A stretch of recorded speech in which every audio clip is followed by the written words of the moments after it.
razrešeni, gospodine. Za tu presudu, gospodine Radović, Skupština je pisala žalbu Upravnom sudu Beograd i to je napisano 20.1. gospodine Radović. I to nema veze sa tim. Mi imamo ponovo i na tu, jer nisu uzete sve okolnosti. Morat ću samo da vam kažem nešto, evo sad je rekao. Rekao nešto što je... On je pisao žalbu na presudu njegovu. On nema pravo žalbe na presudu. Evo, prekini. Ne mogu da predsjedavaš. Jer nisi predsjednik Skupštine. Pa to se vama čini da niste. To si ti pred odbornicima SNS-a uzimaš mandate. Nisam ja odbornicima SNS-a uzeo mandate. Vaco Jovanović iz SNS. Tako je. Vaco Jovanović iz SNS. Iz SNS. Iz DUS. Ujema tamo članska. Lepo si je rekao da si napisao žalbu. Ja moram da...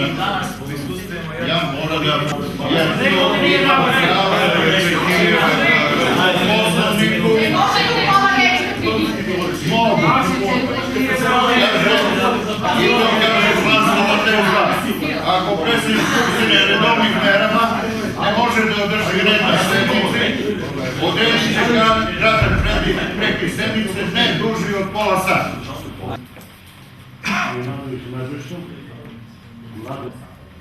Stevanović Maja. Stevanović Daliborka. Goran. Dasin Zen i Seni Dragan. Moram imati za rad, ali prethodno.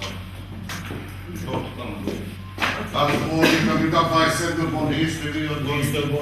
Dok god ne dobijete uverenje, ja vas molim, pa evo, nemate zahtev, predsjednik. Neistina, pečat, predsjednik i... Da vam kažem nešto.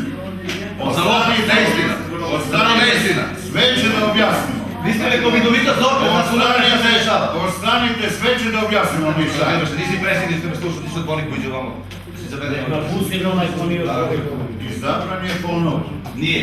Izabran je ponovo predsjednik Skupštine. Nisi mogo prvi biran u 11. mesec, a skinuti rešenje u 12. Presudu ste dobili 29.10. To Gde stoji? Tužba se uvažava, poništava rešenje.